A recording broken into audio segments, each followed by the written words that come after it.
The GameSir Cyclone 2 was my favourite controller of 2024, and it's actually my go-to PC controller.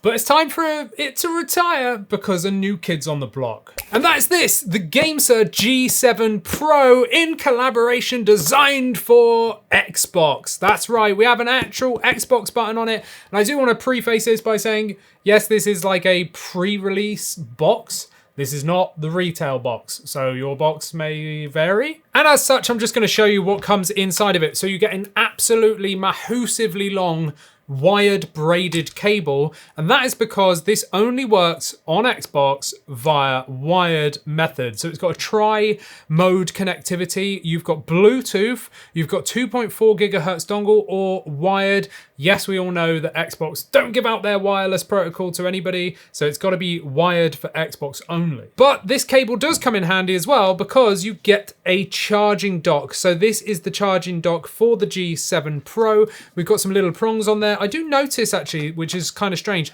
that it sits the controller really far back. Like it's like doing the limbo, like, right? Yeah. It just seems very angled back. It's not a problem or anything. It's just, you know, a little bit weird. I thought it would sit up a bit straighter, but that's cool.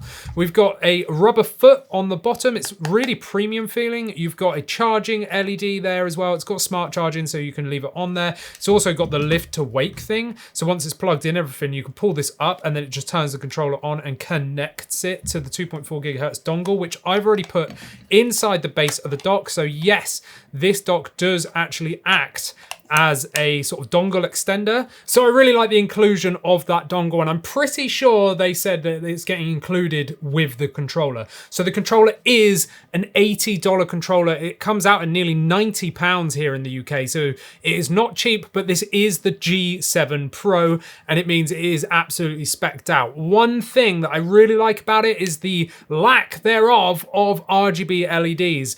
Everyone likes a good RGB LED. You know, I found it quite fun on the Cyclone 2 just here. It's not going to turn on because it's connected to a PC downstairs, but whatever. This whole thing like lights up. It was a bit in your face. With this, the only LED there is around the Xbox button. Now you can take the faceplate off like so, and you can even take the side pads off. And that's because it's also compatible with the G7 faceplates. However, the G7 Pro faceplates are not compatible with the G7. But it does mean that you can actually see inside here, which is really cool. I like the look of all of this. It would be nice if they gave you like an extra like transparent sort of design or something in the box, maybe. I don't know, it's just me. They are also launching a black version of this, and I do believe it is kind of like faded into transparent, but I actually really dig this colorway. So I can put these back on here. You know, they just magnetize on. So you can see that there's just magnets.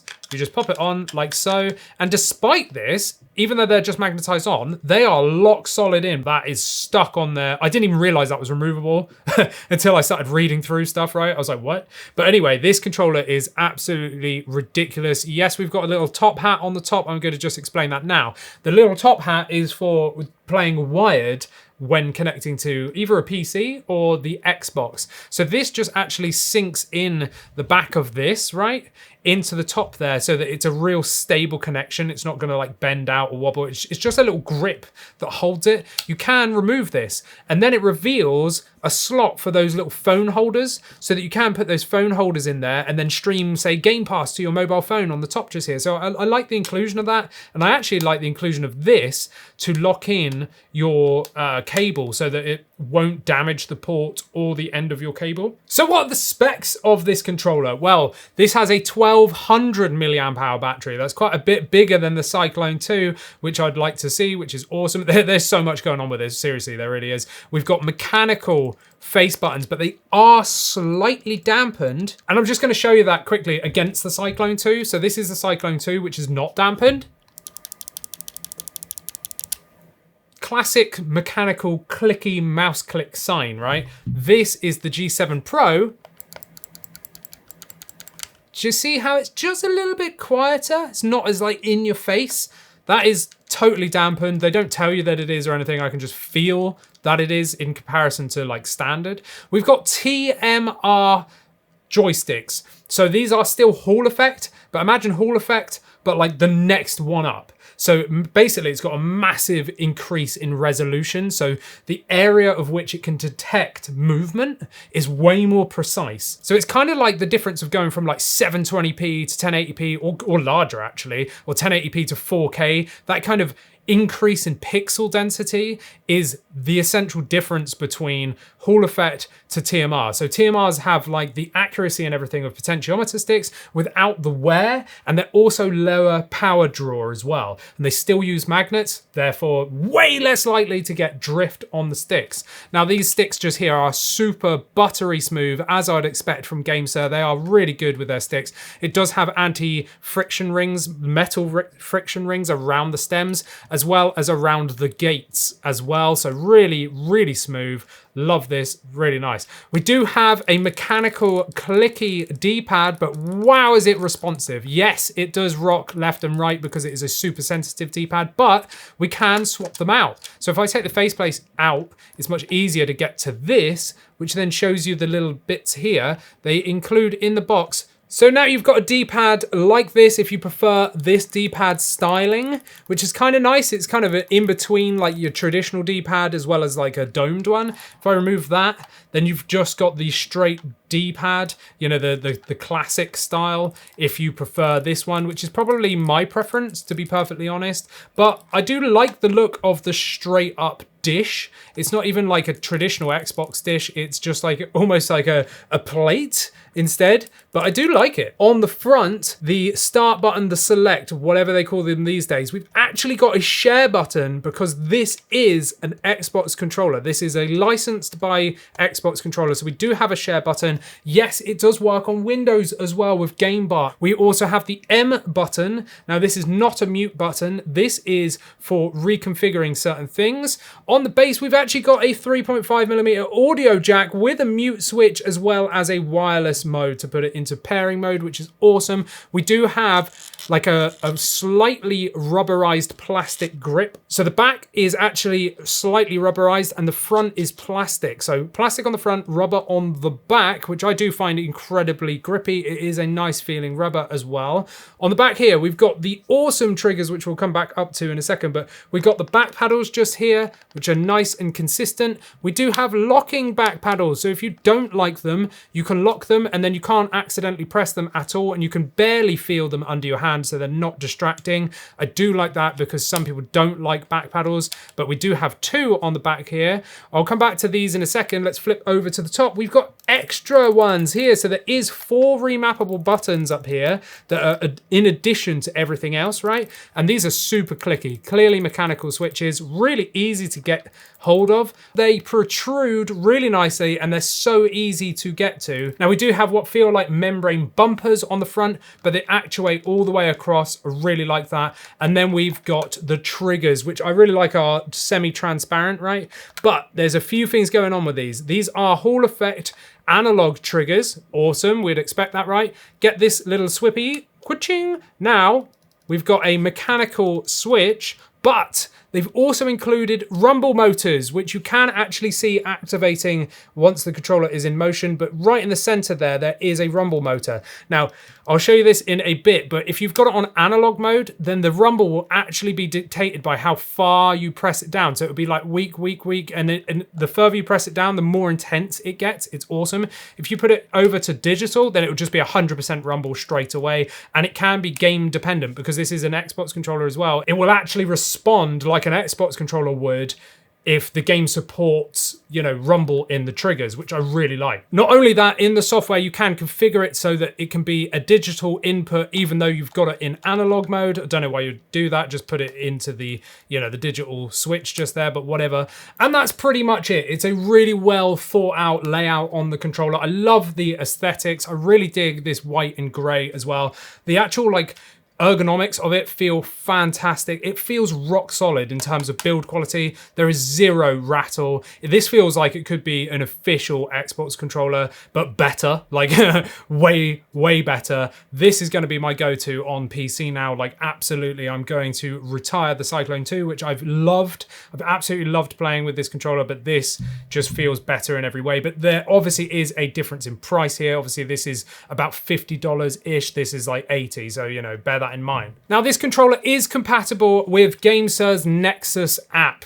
So you can completely refigure absolutely everything. You've got like a home window when you open up the app, which I really like, so that you've got like quick access to stuff. The thing that my eye immediately went to was the polling rate. So you've got 250 hertz, you've got 500 hertz, which comes on out of the box, and 1000 hertz. Now, if you do enable 1000 hertz polling rate, then it does say that the rumble in the triggers will be disabled. Now, testing that in the software, they still activated, but maybe in certain games and stuff, it just disables them. I'm not too sure. Honestly, 500 hertz is fine, but if you want 1000 hertz, then you absolutely can do that in the software, and that's via wired or 2.5 gigahertz dongle. You can't do that via Bluetooth. But testing the report rate then, the polling rate, I actually ran some tests here, and the polling rate is on screen right now for the 500 hertz. I think it was 98%, which is incredibly high, which I'd like to see, of course. And on the 1000 hertz polling rate test that I did, it was still above 90%. I think it was about 93%, which is really, really good. So we're getting really good accuracy from that polling rate there. Now, the other thing in the software is it just lets you configure everything. This actually has gyro, so that you can enable gyro on a button press that you can configure. There is so much in-depth configuration that can be done within this app, and it is very easy to understand. It tells you, it breaks it down, and you can even enable advanced mode to show even more options. I find it very intuitive. I love it. But everything lets you modify everything. In the joystick window, you can change the inner dead zone. It comes with a 10% applied. You can change the outer dead zone. You can change it to raw mode, so it gives you extra diagonal reach if you're playing certain retro games, or if you're an FPS player and you want that extra reach as well. And just testing the joysticks, we've got 0% on the circular radius, which is what we'd expect to see because that's just the outer dead zone, right? But then if I enable raw mode, you can see it's a perfectly good square, which is really good. I know says there's an error rate of like 10 or whatever. Just ignore that. Don't worry about that. That's just saying it's not a perfect circle. Raw mode, we don't want a perfect circle. We want a square so that we get those extra diagonal reaches, right? But the fact that you can do this, amazing in the software, and you just save it to the controller, that's great. Now, one of the biggest things that I absolutely love about this, and for GameSir for doing this, is in the software you can remap every single button, and normally controllers just let you remap the button to some other controller button. Nope. At least on PC, on the GameSir Nexus app, you can remap this to anything. Any keyboard input, any mouse input, absolutely anything goes here. I love this. This is a massive win for PC gamers. Thank you so much, GameSir. Now, there is so much more that I could say about with this controller and on the actual GameSir Nexus app. That app is fantastic, and it just works really well. Now, jumping down to the Ally just here, I've got this connected via the dongle, which is inside the dock. I'm going to press the Xbox button, and oh look, Game Bar comes up. So Game Bar is actually, you know, it's seeing this as an official controller, and any controller's home button would bring this up anyway. But, you know, I think this is great that you can whip up Game Bar just here. But what I was showing you or talking about before is if I press the share button, boom, screenshot saved. So yeah, that share button still works. The Xbox button works on PC as well, and it's all remappable on the app. Right, so now I'm in Hi-Fi Rush with the G7 Pro, and I just want to show you these back paddles. So as far as I'm aware, and everything that I've tried, there is no turbo or macro abilities like built into the controller, so you can't enable that just on the fly or anything like that, right? So we just have button swap. So what we're gonna do is press M and the back paddle together. The light is gonna change. I'm just gonna press A, right? And now I could jump with the back paddle just here. So next up, let's do one with the top button. So M and the top button, the light's gonna flash. I'm gonna press X, and now I can press the top button just here, and because it's a mechanical switch, I can just absolutely spam that. That's what I love about mechanical switches. Everything feels amazing on this controller. It's very easy to use. If you want to unassign these, right, M and the back paddle until it flashes, press that back paddle one more time. It's now completely unassigned. Same with the top one. I'm just going to press that, and now all the back paddles are unassigned. It's super easy to do. I'm really, really loving the feel of this controller. It feels super high quality. I think the asking price of $80 or £90, considering the specs that this has, it is worthy of the name Pro. The G7 Pro, I do think, is worth that high cost because of the high spec features. You've got an actual usable Xbox controller here with an official Xbox because this is licensed. You've got TMR joysticks, so super low dead zone that you can drop down in the software. Way higher accuracy, like the insane amount of accuracy you can get from TMR is just next level, with the inclusion of lower power draw and the lack of getting drift as well, so way less likely to get drift. Mechanical switches everywhere, programmable buttons and stuff. Like, this is just an absolute win of a controller. GameSir have done it again, and I'm so glad to be able to finally put my Cyclone 2 to rest and swap it out for the G7 Pro. Let me know your thoughts about the G7 Pro down in the comments. Big thanks to GameSir for letting us test this early and showing all you guys it as well. And yeah, just let us know all your thoughts down there. Whilst you're down there, like this video, subscribe, become a member. I like how I did half a heart there because I normally do this, right? But whatever, become a member and you can talk to myself and AJ over on our private Discord, and I'll see you in the next one. Thanks for watching.